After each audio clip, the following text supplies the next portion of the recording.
Sibingelela abalandeli be-channel yethu esichazekela amaphupho igama lami ngohlengiwe isibongo wambo Thoke. Namhlanje nesifiso sokuthi ngiye ngichaze indlela idlozi noma abantu abangasekho abakhuluma ngayo emakhaya esihlala kuona. Abantu abangasekho bakwethu bake bakhulume izinto ngamaphupho, uthola ukuthi bazosicela kubantu abasuke bephila. Uthola ukuthi abantu abaphilayo bona abanakho ulwazi noma abanayo incazelo noma abakunaki nje inhlobo ngoba kuyaba khona abakwaziyo ukuthi abantu abangasekho abafike bemtshela umuntu njengoba indaba injalo ukuthi yena umthetho wakhe ukhala ngani, yini la suke efuna ukuthi alungiselwe yona. Uthola ukuthi abantu abazoyinaka leyo nto, yabona. Kanti into esuke iqhamuka kubantu abangasekho suke fanele siyilalele. Uma uthola ukuthi awukwazanga ukuyilalela kwaze kwafika esigabeni sokuthi sebeyakuduba noma sebeyakuyeka, basuke sebenza kanjena-ke. Bathatha leyo yinto leno abakuthuma yona ukuthi uyenze. Uma bakwethu abantu abangasekho kakhulu bethuma umuntu, imvamisa yento abamthumayo kusuke kuwukucela usizo abalicela kuwena ngalesikhathi kade bephila emhlabeni. Abazanga ukuthi lento le abayiphilayo ayihambisani nabantu abangasekho abawumndeni wabo, izwi lokuqala labo, ayihambisani noNkulunkulu. Kuthi ngasikhathi umuntu usehambile uyafika lento le uyithola ngale ngoba kuthiwa okuboshwe emhlabeni kuboshiwe nasezulwini. Ngaleyo ndlela akasakwazi ukubuya azozilungisela lonto. Umuntu ozomlungisela lonto ubani? Uwena osuke usaphila uhamba ngani ngezinyawo zakho. Ngaleyo ndlela uyafika umuntu uyayikhalela uyakhuluma ukuthi ngicela ningisize la ukuze ngizokwazi phela ukuqhubeka ngiye phambili nohambo lwami nako konke kufanele kube kuhle ukuze ngizokwazi ukuba ngihlanzeke, ngingabi nezinto eziningi ezingcola ezingibhathile ngisuke nazo lapha emhlabeni ngingazi ukuthi akumele ngabe ngiyazenza. Ngifika ngale akwenziwa lokho kuthiwa ngihambe ngikususa. Ngizokususa kanjani? Kufanele akhulume nawe ukuze ukwazi ukuthi umsize ngoba wena usengapha. Uma uthola ukuthi wena lento awukwazi ukumlekelela, awukwazi umsiza, uthatha leyo nto dadewethu noma bhuti wami noma sisi noma ma ayilethe njengoba injalo kuwena ngoba usekhulumile ngamaphupho kodwa akanakwa. Uthatha lelo sizi alufake aze nale ekhaya azohlala nalo nane ekhaya leni, yabona. Ingakho uthola ukuthi kwesinye isikhathi uthola kuthiwa ingane isivele yangenwa idlozi.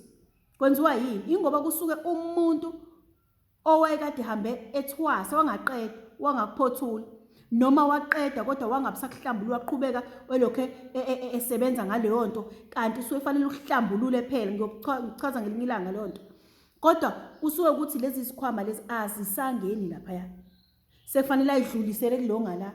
Nakanjalo futhi noma ngabe kuthiwa umuntu ushone egwaziwe, uzofika afika akhulume nani, ngicela ningisize ningigeze amanxeba ningilungisela njengoba nginje angivumelekile ungena ngale. Sekufanele wena lokhu usukuma ukwenza, nakho-ke wena ukwenzi.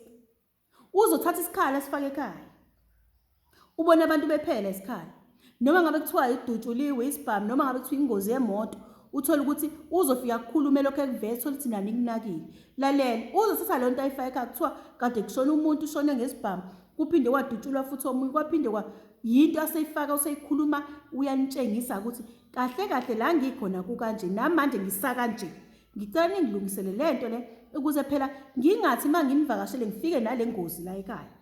Nakanjalo futhi into kakhulu enganakekile kakhulu, uthola ukuthi ekhaya lethu noma ekhaya labo bonke abantu ngokuhlukana kwethu madoda, uthola ukuthi kuyaphuzwa egcekeni, kuyaphuzwa kube ngathi yinto nje enhle. Kuphuzwa kuzokushawana kwenziwa yonke into engafunakali le. Yingobani? Ingoba kusuke lowo muntu owahamba ephuza ngokodwa lokuphuza kokuthi wadluliswa.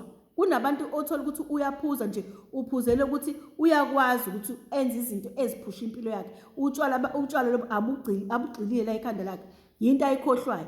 Mase kuba khona laba abantu uthola ukuthi akahlali ngaphandle kotshwala. Ngobani? Kwaba khona isandla sokuganga, wadluliswa, wabulawa lowo mndeni, yabo. Wabulawa abantu abazazi ukuthi basile noma bahlaniphile ngoba bebulala ikhaya. Uze hambe lowo muntu le uyadlula emhlabeni, uyabuya lento nina niyaphila ufuna ukuyikhuluma ngoba ngale ayingeni. fanele ilontuzi ilungiseke lonto ukuze uma ephuma ebheke ekhaya lenu abheke ehlanzekile ethi uma esedlozini nalaphana komndenini wezulu lakhe lokuqala ebe uhlanzekile. Uma ngabe lento ayenzeki uyakhishwa kuthiwa hamba ukhuluma ekhaya uthi abakususe lento. Uyohlala ke lapho umuntu uyohlala lapho umuntu kuleso sigodi leso lelo jele lotshwala ahleli kulona. Nina nibhizi ngala aninakile. Uze sisuka ebefaka ekhaya. Efake isimo esinjengalesi uphuza ungayeki, uphuza ungayeki, ungazi ukuthi hawu ngase ngiphuza ngithi uzushiya uthi cha namhlanje ngeke kodwa uzobona usukhona ngobani wangenwa umuntu owadluliswa abakwethu. Lezi zinto bafowethu ziningi izinto ezenzakalayo. Thola ukuthi ekhaya kwenzeka into engapheli. Lalela, zikhumbula ukuthi wena khathi usayingane wawumbona umuntu ephuza utshwala ukazi uphalele, right? Wawuyibona umuntu onomsindo ukazi ubufisa ukuba ngumsindo. Kwenziwa yini masukhula usungathi ususesigabeni sokhula abantu abadala ekhaya ngasebedlulile mase qala wena ube nento owungakazi uyihlele. Yingoba kusukele yo muntu ongase usecela kuwena usizo uthola ukuthi awazi emva kalokho egcina into esekwamukelisa yona ekunika yona ngoba phela bakwethu akaqhubekile nendlela kodwa isimo sakhe sisuke sisalapho udinga usizo lwakho. Zama ukumsiza ukuze kuzoba kanjani kuzophela leli cala la lento ayiyona kuzophela lezi ingozi zama ukulungisa lonto ukuze mayebuya ebheke ekhaya abheke ekhaya ngento ayicela emndenini ngoba ehlambulukile ngoba engenile emndenini wakhe ongasekho. Bakwethu ngicela uma lapha nisalini kahle.